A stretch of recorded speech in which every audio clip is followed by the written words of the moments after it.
just found the grandfather and ask yourself, what build is it good for? The Harlequin Crest dropped at Andariel, Flickerstep, Tibault's Will? Is the Melted Heart of Selig any good? Let's go through every single new unique and the uber uniques, and I'll tell you which build, Bone Spear, Infinimus, Tempest Storm, they're going to be good on, and also provide this document to you with links to all these builds. First, Grandfather gives you damage, all stats, maximum life, and increases your critical strike damage by 60 to 100% multiplicative. Now it's a two-handed weapon, so you'll lose your one hand and your offhand aspect. Still, this will work really good in Bone Spear for maximum damage. And you could also use it in a Blood Surge Summoner build. We will have to make quite some compromises though, but the damage will maximum out quite crazy. And in a Bloodlands build, it would as well work.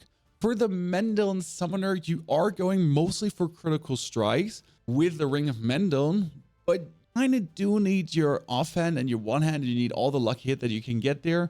Technically, you could play it there as well to boost the damage.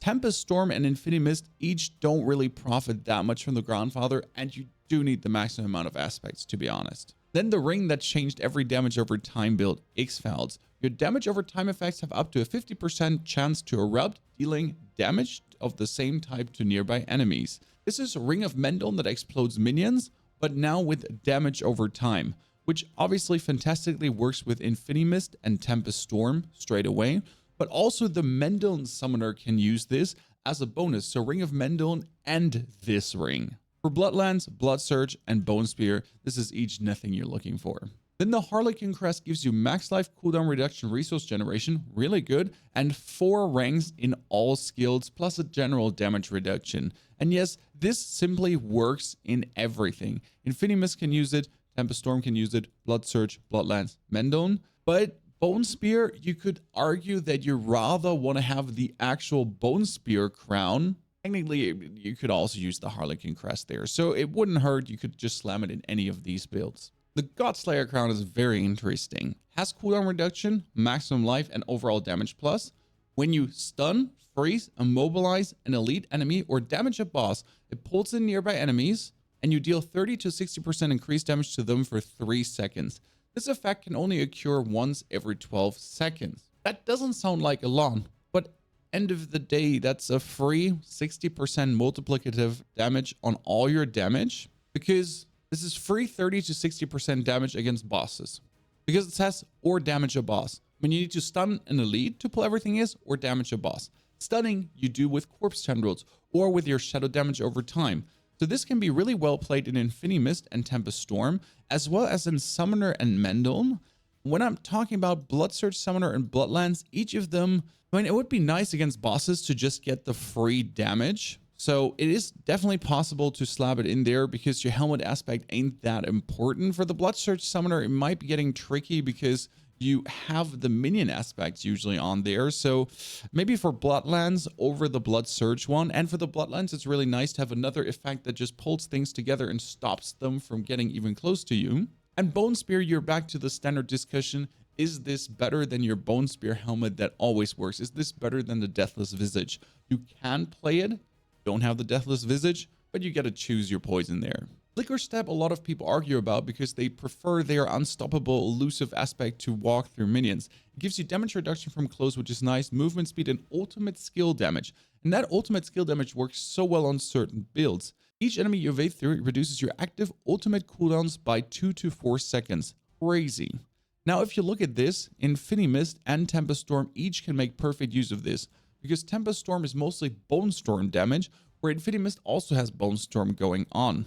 Now, Bone Spear does not rely that much on the ultimate that Flickerstep would be needed, but it could be possible to be played. Blood Surge Summoner does not need it at all. The cooldown reduction does not help you. For Bloodlands, you can use it, but there's other boots that do work better. And the Summoner Mendeln does not rely on ultimate cooldown at all and can reduce it otherwise. So for that one, it's completely useless. Now, my favorite new item, and that's Tibault's Will.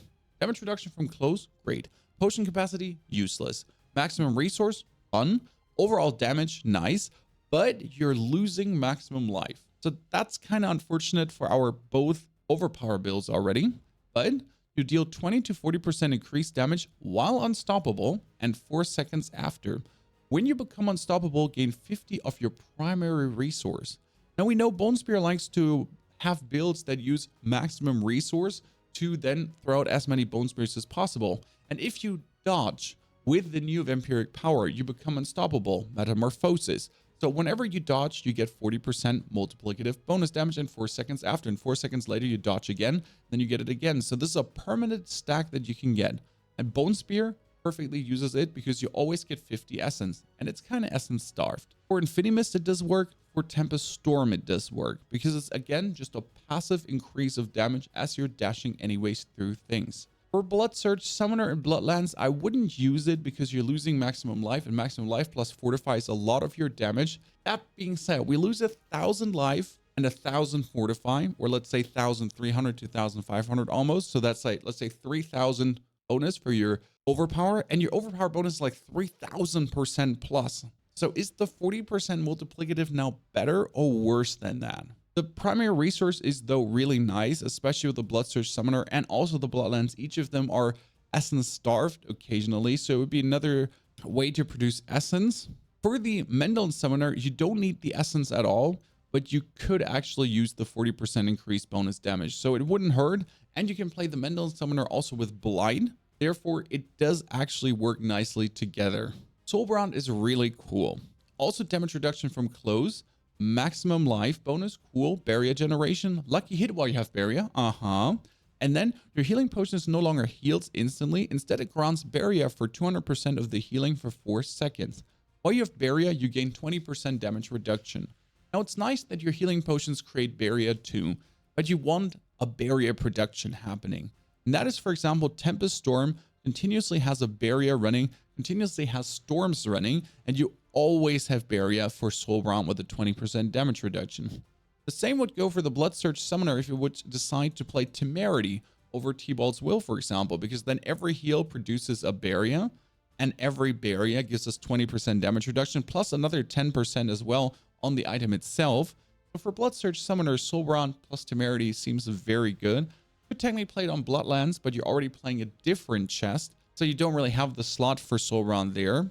But it wouldn't be impossible to consider playing it there. Summoner Mendel doesn't need it at all because it doesn't produce barrier. For Bone Spear, I also feel like the barrier production here is not what you're looking for.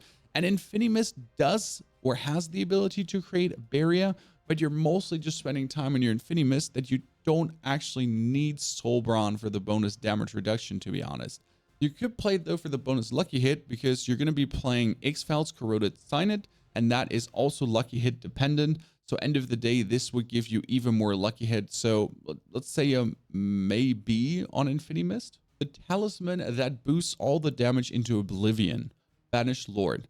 Critical strike chance, overpower damage, resource generation, and then ranks to all core skills. After you spend 300 primary resource, your next core skill is guaranteed to overpower. Your critical strikes that overpower deal up to 120% increased damage. Blood Surge Summoner and Bloodlands both work great with this. Blood Surge Summoner, I would then make over to an only Blood Surge build without the summons because you're usually playing the Death Speaker's Pendant, but that one would then go away for the Banished Lord's Talisman.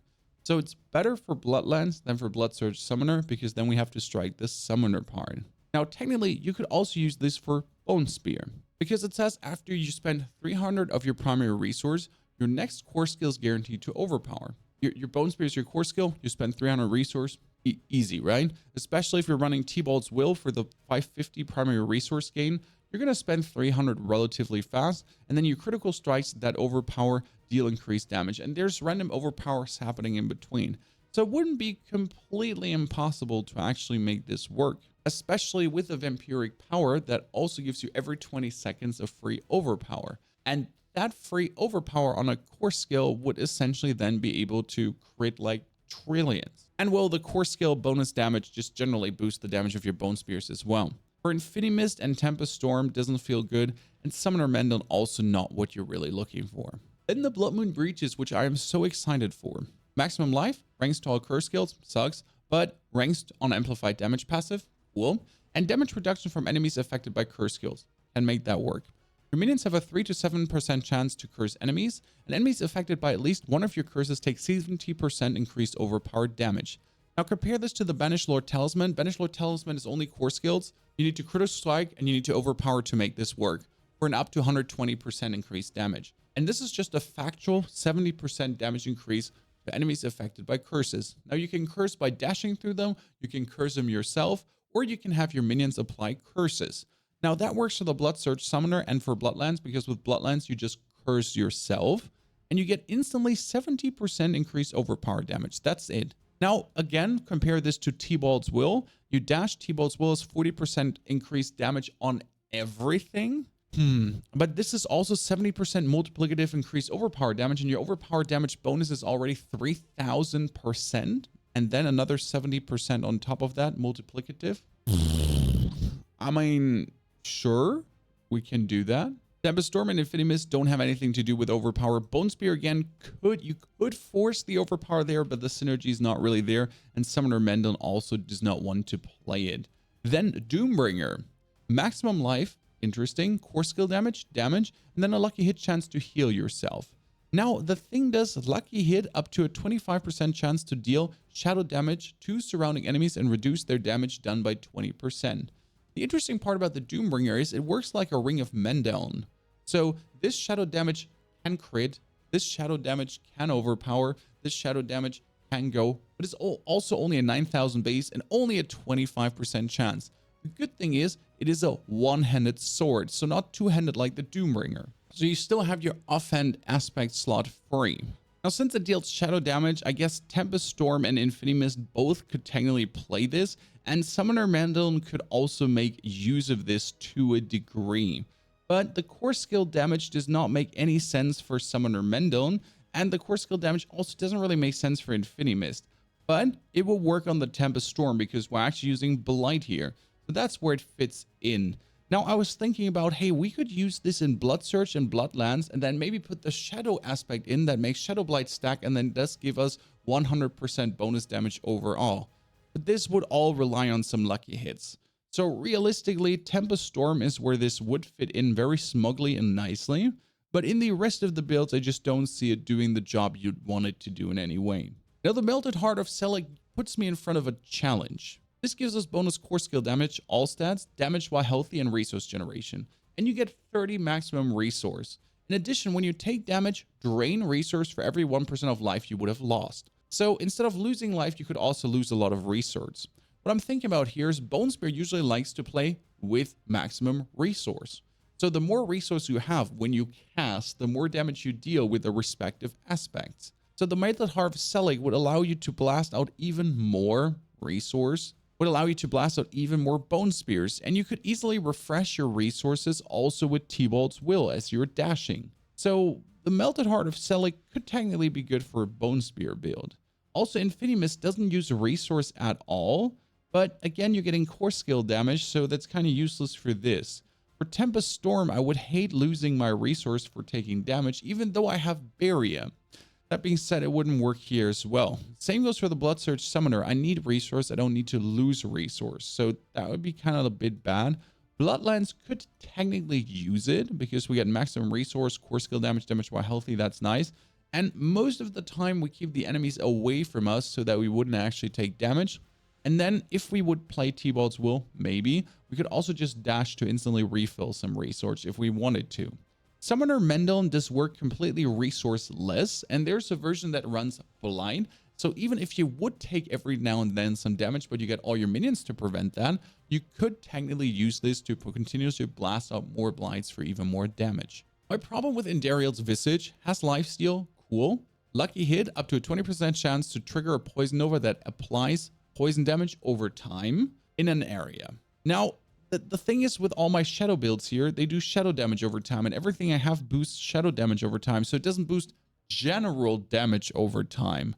Yes, I could make this damage over time stronger with my effects, but I don't see how I could really make this go very good. Like all the other ones you can make good use of, but Andariel's Visage is just like,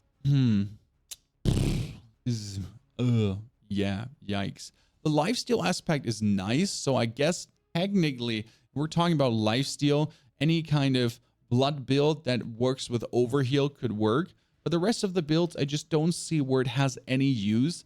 I mean, absolutely technical. A Summoner Mendel build just to trigger Lucky Hit and apply Poison Novas on top of all the damage over time you do.